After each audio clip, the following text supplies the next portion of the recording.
thank you for having me here. I think one of the things that we all have in common, everybody in these virtual rooms, I think we're all equally passionate about what we're talking about today. So it's great to be here. But I want to dive in. Vicki did an awesome job. It was the first time I've seen that presentation, and I thought she covered it, the A to Z, really well. But there's some questions that popped up here. So the first question, and I think she addressed this, but let me tackle it again. So Bethany's asking, will the ENFit extensions prevent leakage more than the other ones? And so the answer to that question is it depends on where the leakage is occurring. But if the leakage is occurring because of an accidental disconnection, then absolutely it will, because you have that more secure connection between the feeding set, between the drainage bag, between the syringe and the actual feeding tube. So I would say absolutely. And then Jody's asking, she says her husband has a legacy G tube. Can we just order the transitional adapter? So yes, so, and you may not even have to order it because you may have some in your house and you don't realize it, but this is a legacy G tube. And to convert it to ENFit, all you do is put this guy in there. And that's if you have a balloon style, right? Because you can't disassemble this type of feeding tube, it's all one piece. You don't ever want to cut this or try to remove, it won't come apart for you to switch out the feeding port. But to convert a legacy port to ENFit, it's very, very simple. And that's basically what the pump manufacturers and the bags have been doing for us. We just didn't notice because this thing showed up at the tip of the feeding bag. So, and that's what's going away. And there was a comment in the Q&A or in the chat actually where somebody's delivery just showed up without with feeding bags without this little transition adapter. So it's happening. It's kind of around the time frame that we anticipated. All right. So next question: is the ENFit connector more likely to cause the tube to clog since it's no longer wide open? So that's a great question, and I think we actually had 2 people ask that same question. So that seems to be kind of a hot topic. But this is not generally where clogs occur. So I want to be clear about that. The clogs generally occur in this zone, and it's usually related to medication, either not being ground up enough or combining, like combinations of medications sort of crushed and flushed together. That's often a culprit. So this is the zone in which clogs usually occur. So an ENFit tube, like this guy, so this is the same manufacturer, same tube basically. This one's legacy, this one's ENFit. You know, the key thing is really looking at, if you have a history of clogging tubes, you might want to look at a larger bore size or a larger French size of feeding tube. So this one is an 18 French.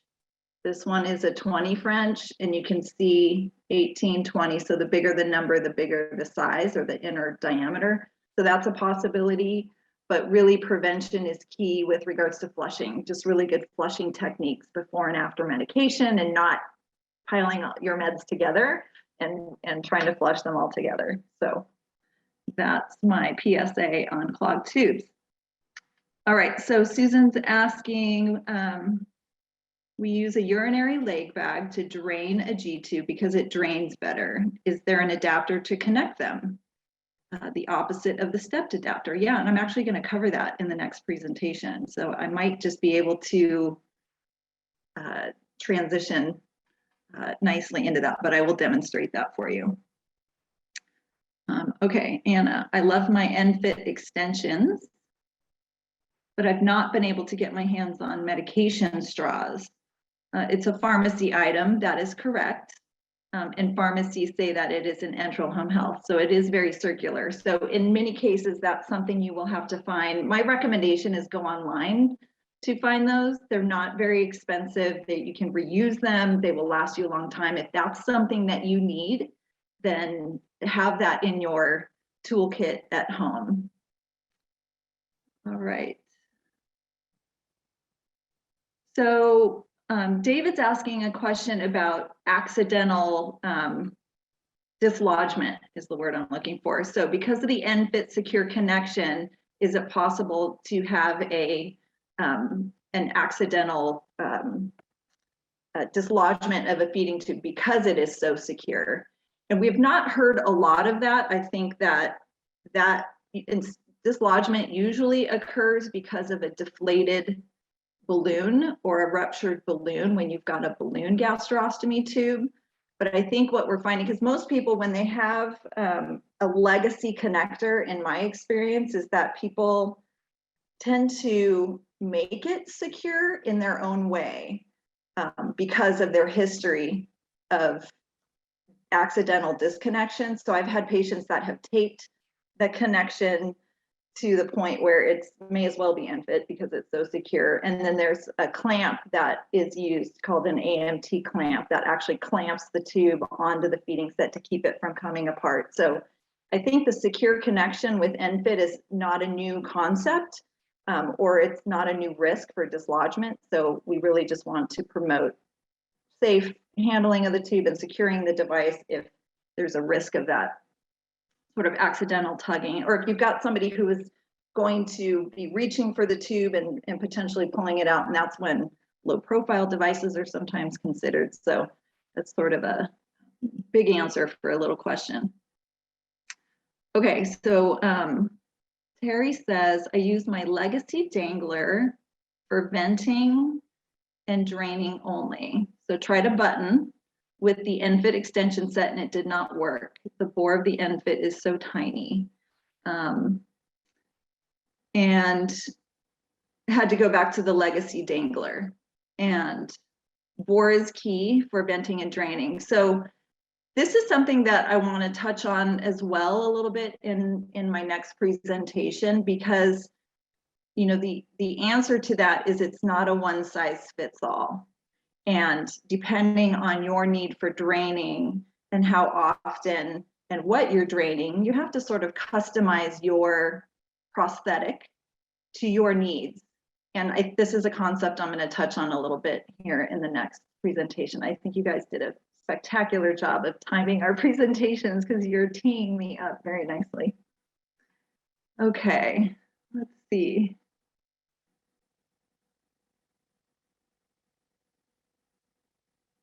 Okay, Linda, you're doing a great job. So she's been saving her adapters that come with the syringes that are not used. Can you donate them somewhere? Why, yes, you can. In fact, there is an Oley exchange, supply exchange that I think would be a wonderful place for that. Let's see here. Okay, so Terry, you're asking a good question here. So when you use your dangler for output only, so you're not feeding, you're just using your feeding tube for drainage. And so now you get sort of carved out of this tube feeding support, which is where a lot of the expertise is, because you're just using your feeding tube for drainage. You know, how do you tap into that expertise? Your supply provider may or may not, if all they're doing is shipping you DME supplies for drainage, they may not have the expertise for the stoma site care or leaky tube issues or all of those things. So it's the best thing I can do is just get to know your community, and this is true for everybody on this call, really just to get to know your community, where the tube feeding and tube experts are. Sometimes it's a physician, sometimes it's a GI physician, and you're going to meet one of those here coming up in a little while. Dr. DeLegge is a GI physician who has a passion for feeding tubes, right? Not all GI physicians have a passion for feeding tubes. So look for that person. It could be an interventional radiologist. It could be a home health nurse. It could be a clinic nurse practitioner, maybe even a pediatric specialist who can take their experience and apply them to your situation. So sometimes it's a wound care nurse. Sometimes, it's a dietitian, like a home care dietitian. So it just depends, because not everybody leans into that role of becoming a tube feeding expert as it relates to, even if they work with tube feeding patients, like if they're putting feeding tubes in, they're not always the ones that actually know how to manage the ongoing. They're expert at putting them in, but maybe not the management of them. So, okay. Gosh, these questions just keep coming in. So let's see. I think we have time for a couple more. So just setting expectations here. Cynthia, it's Lisa. Would it be helpful if I posed the questions to you? Sure, you go for it. Okay. So, well, actually, I know that you're going to be presenting on venting and decompression. So shall I skip that one, the drainage? Let's see. Well, yeah, let's skip it because maybe we can answer it in the Q&A there. If it's still an issue, ask the question again, maybe. That way we can. Okay, let's do that. There are still a couple of concerns about dislodgement that there are a couple in the chat, and I urge you again to put things in Q&A because we can't always see things in chat and we may be missing questions. But somebody said that they're going to be taking a train from New York City and they're afraid their tube is going to get caught on something and become dislodged. They do have an ENFit connector. So I don't know if you have any tips on, I mean, I know that there are some tips on the Oley website about how you can, you know, use a belt to connect, keep it close to your body so it's less likely to catch, or any thoughts on that? Yeah, so my first thought is, and I think there's probably some consumers in the audience who've had this experience. If you were planning to go out of town and away from your network of support, bring a backup tube. So that's part of your planning. And because tubes become dislodged, whether they're accidentally pulled on or if the balloon, like a lot of people have balloon style tubes, those balloons pop sometimes for no reason. Okay, you could just be sitting there doing nothing, reading a book, and that tube, the balloon could rupture just because it's reached the end of its life. And now you have a tube that's falling out. So it doesn't happen only with accidental like tugging or getting caught on things. Okay, this is just a normal, I shouldn't say normal, it's just an expected thing that will occur from time to time. So what do? Is you make sure you get that tube right back in there and you tape it down.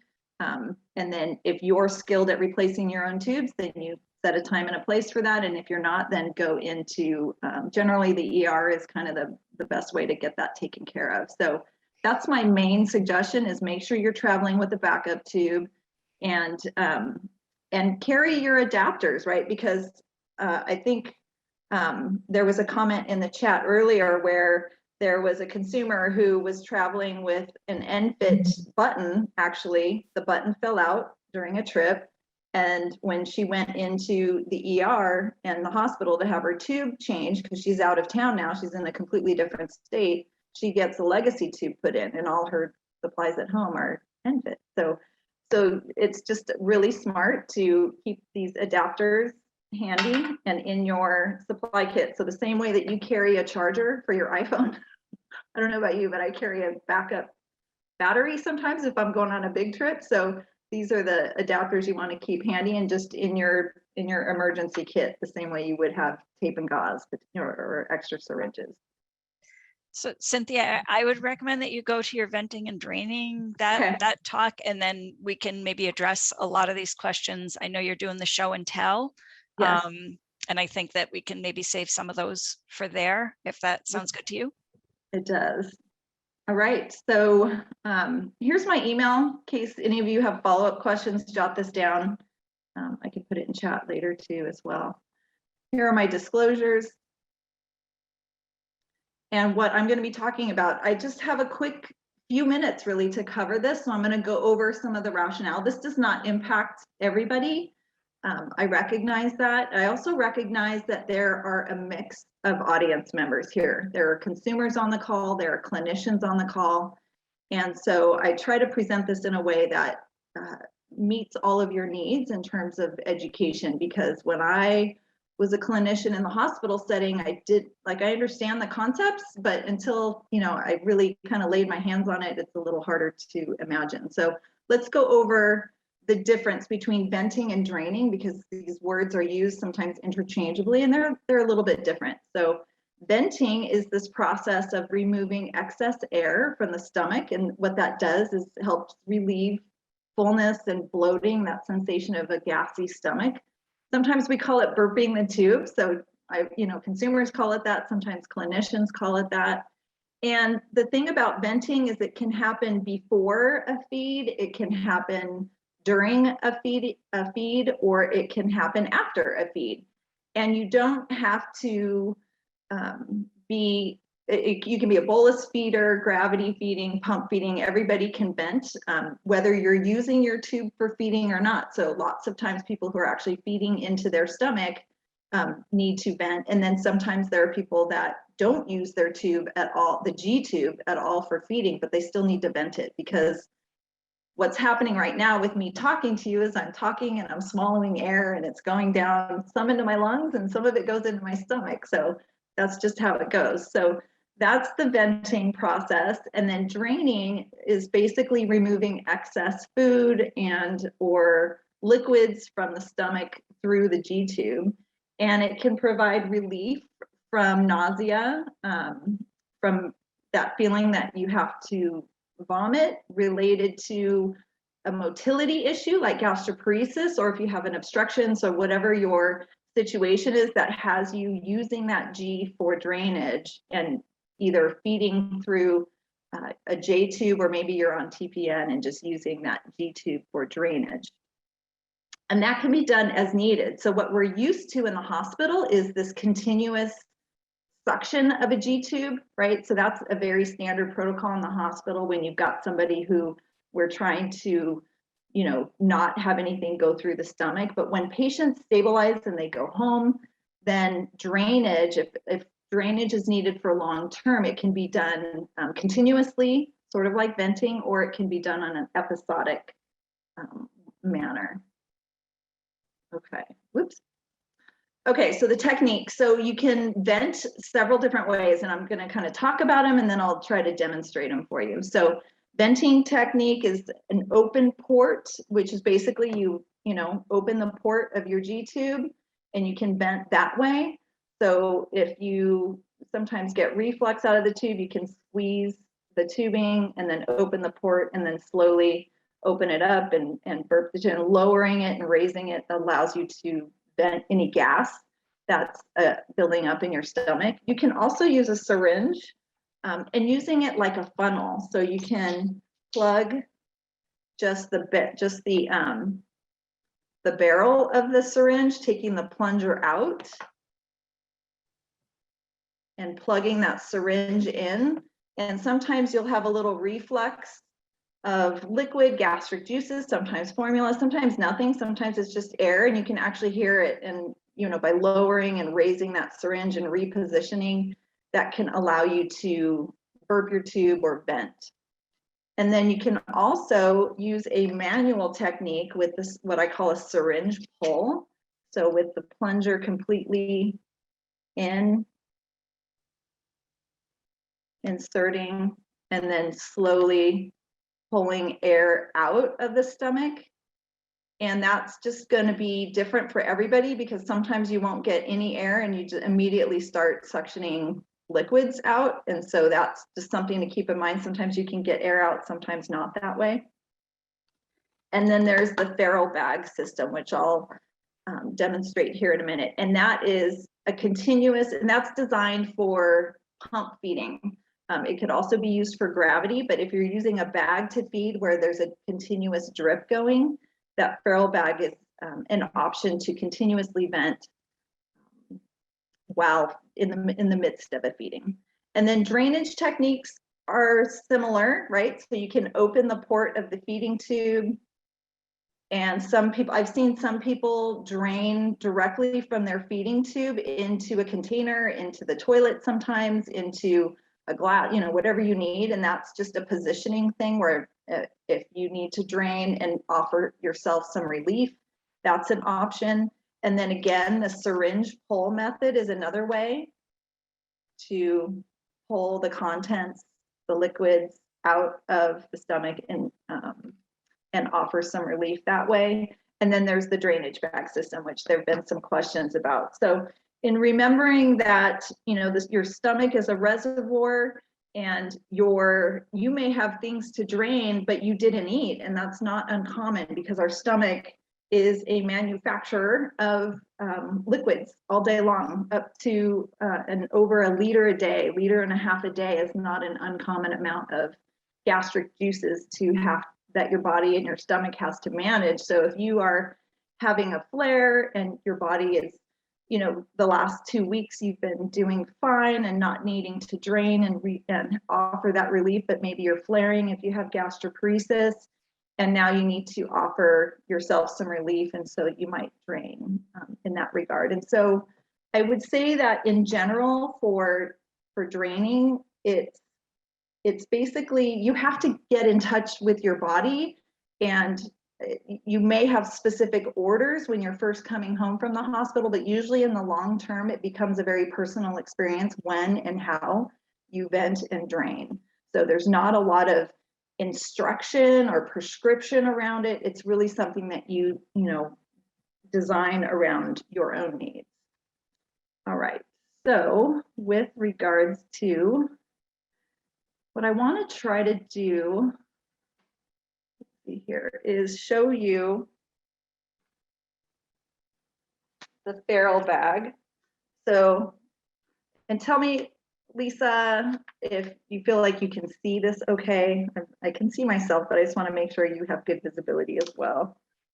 Yep, done. Maybe we could, are you done with your sharing your yeah. screen, Cynthia? Yeah. Let's do that. Great. Stop video.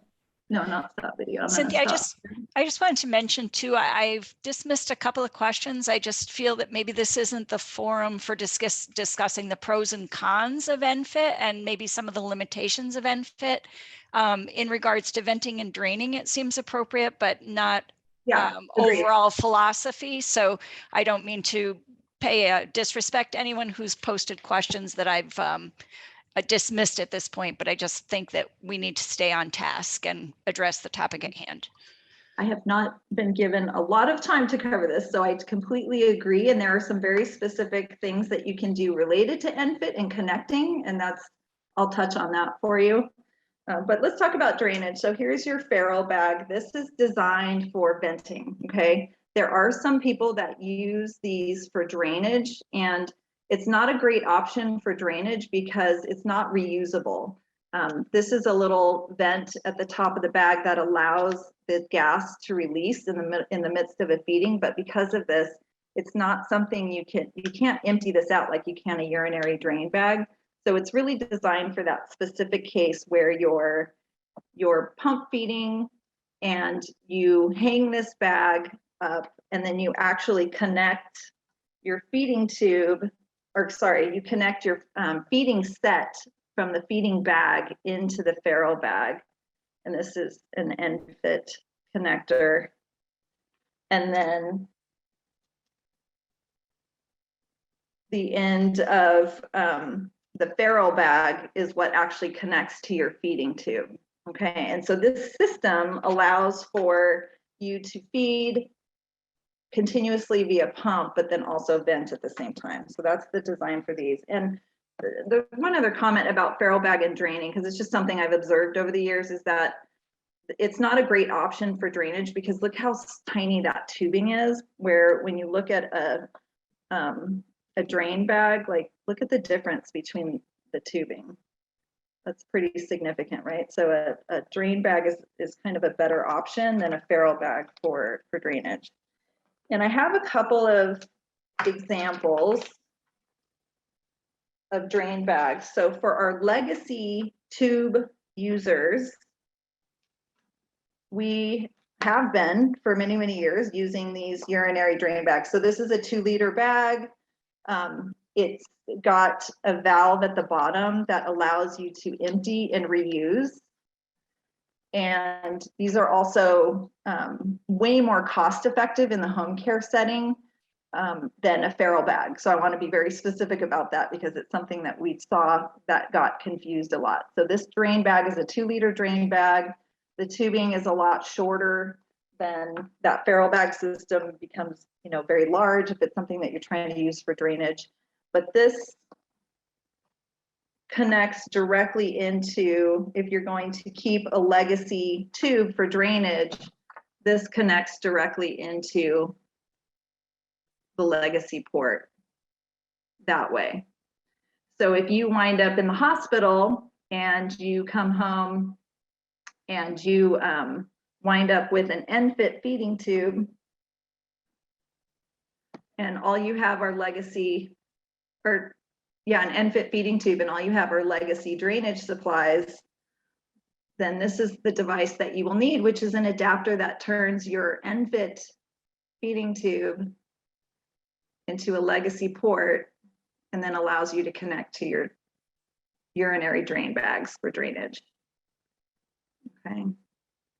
So again, re-emphasizing the need for this supply kit to have these little adapters handy. And these can be washed and reused. These last a really long time. So it's not going to be a big burden that way. Just keep them handy and have them around that way.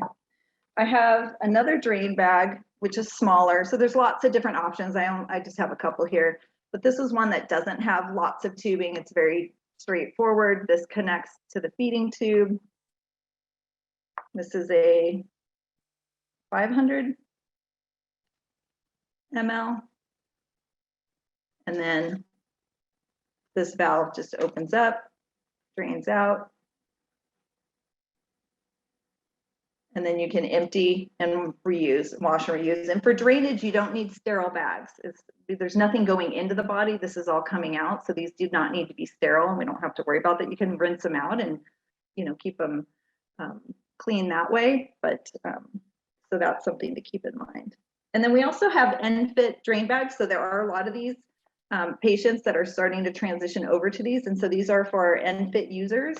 And it's nice because if you have an ENFit feeding tube and you need to drain, then you just connect. And the feedback I've gotten about this connection that people prefer is that you don't get that accidental disconnection. So that accidental disconnection happens with feeding, but accidental disconnection also happens with draining. And I almost feel like that is a bigger insult to the day, quite frankly.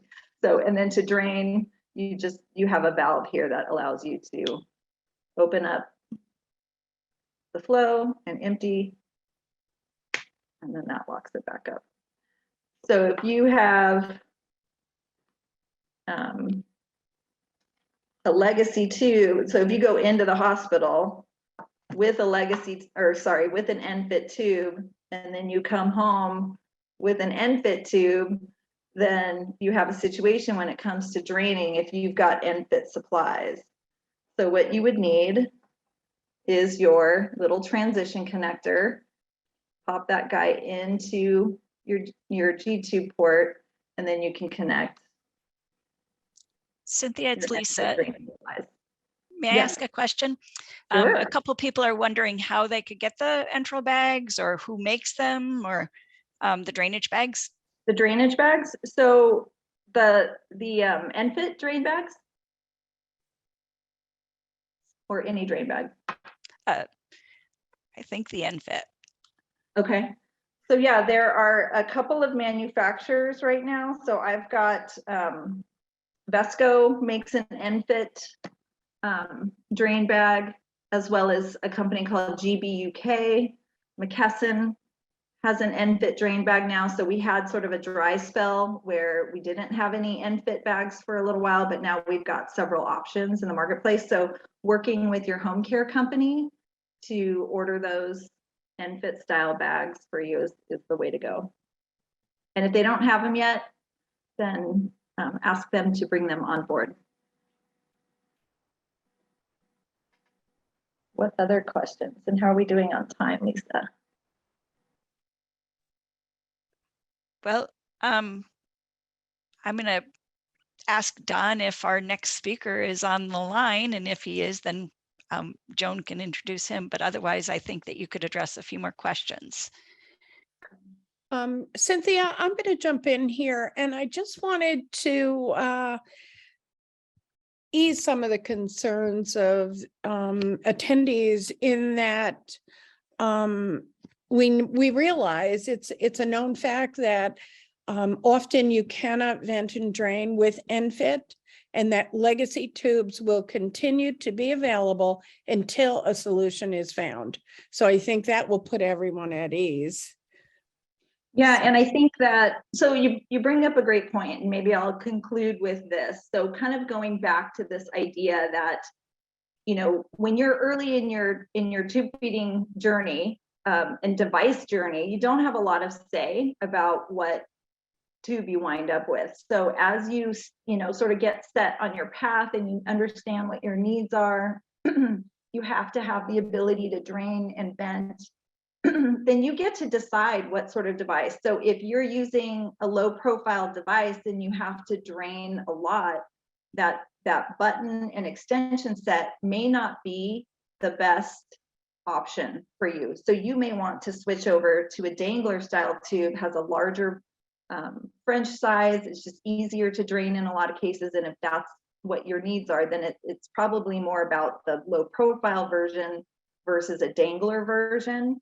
And it's your prosthetic, you know, it's your life and it's your lifestyle. And it's really important that you get to have a say in that, especially once you know what your future is going to be as it relates to needing to vent and drain and how often. So that's kind of what I wanted to say about that.